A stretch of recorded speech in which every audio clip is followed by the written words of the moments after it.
In this video, we're reviewing The Flash and showing you how to electrify yourself with a flavorful cocktail I've named the Speed Force. Today, on the Martini Shot.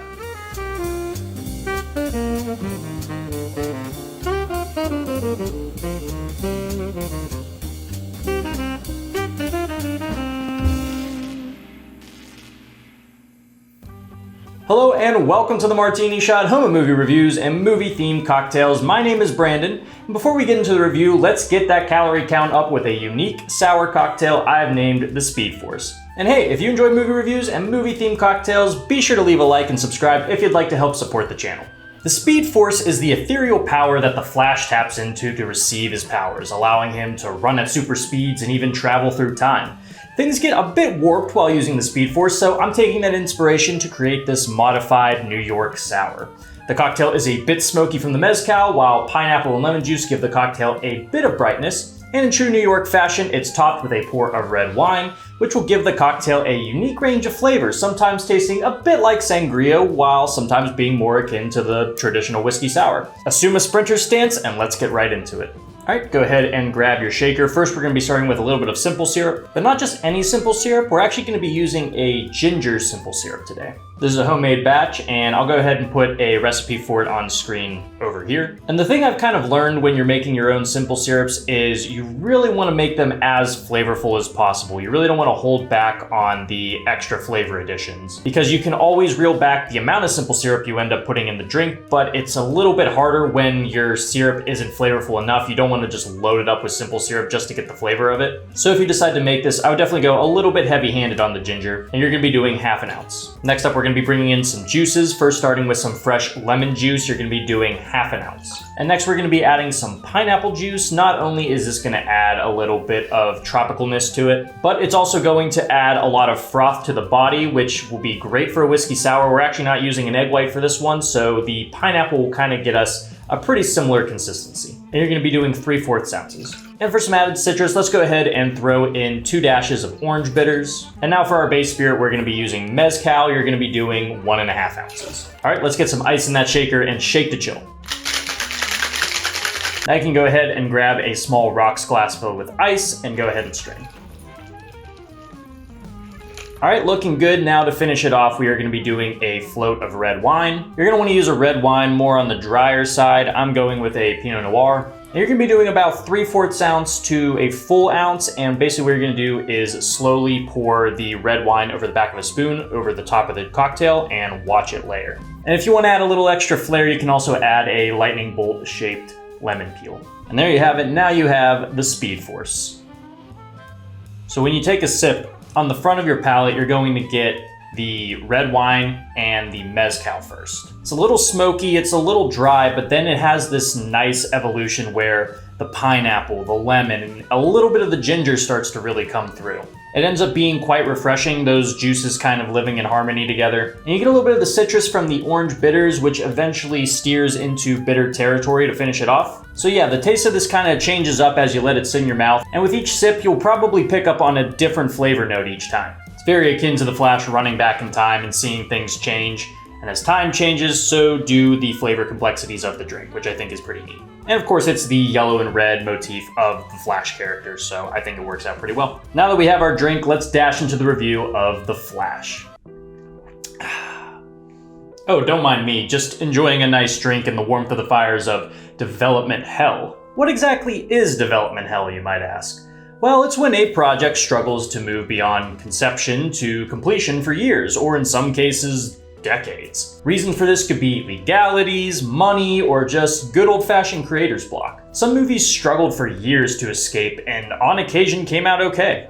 Look at films like Deadpool or Mad Max Fury Road, both which were stuck in the developmental phase for years but managed to come out on the other side well made memorable. On the flip side, some projects finally see the light of day and we all collectively wish they just stayed in the dark. To look at a different medium, I always think to Duke Nukem Forever, a sequel that was hyped for almost 15 years and came out looking like a hot load of garbage. Now we find DC Comics' latest film, The Flash, sitting at this intersection. While the film isn't one of the worst examples of development hell, it did involve a lot of stop and go studio production for many years due to a plethora of issues involving changes in DC's leaderships, changing in direction for the bigger cinematic universe, multiple talents coming and going from the project, and the lead star's erratic behavior. All of this was really starting to spell disaster for the film, but after the movie was lauded by the new DC Studios CEO James Gunn as one of the best superhero films of all time, I actually became pretty intrigued by the film. But James, I love you, but I might have to disagree with you here. The Flash, for me, is quite the mixed bag.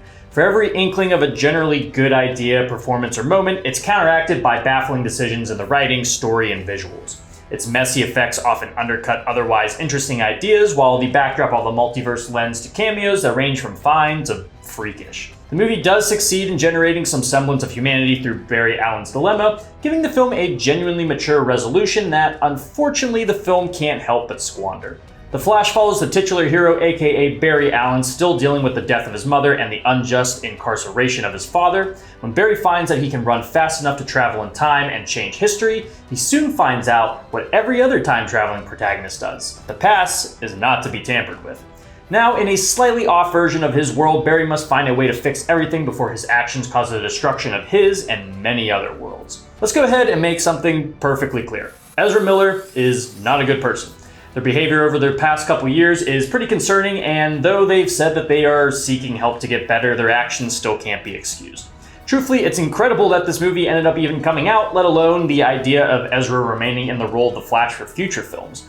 But that being said, I'm judging their performance objectively without that context, which I feel like is pretty obvious, but in case anyone thinks anything positive I say about their performance is reflective of my thoughts of them as a person, that's not the case. With that said, Ezra does a pretty okay job here. I haven't been super sold on Ezra in the role since their introduction in Justice League, as I found their performance to kind of miss the mark on what I think the character Flash should be. Yeah, they should be goofy and a bit annoying, but they should be funny for the audience to watch and mostly be annoying the other characters, not me. I've just found Miller's Flash to be more annoying than anything, but the film does give Barry the room to grow and add additional layers to the character. They're given pretty decently executed emotional moments that, while few and far between, still manage to successfully hit an emotional string, in my opinion. Miller also pulls double duty as a younger, more annoying version of himself that, if anything, shows a decent contrast between where the character is now compared to where he was. The rest of the cast is kind of just okay, not really making that big of an impact, which I do think boils down to a story issue.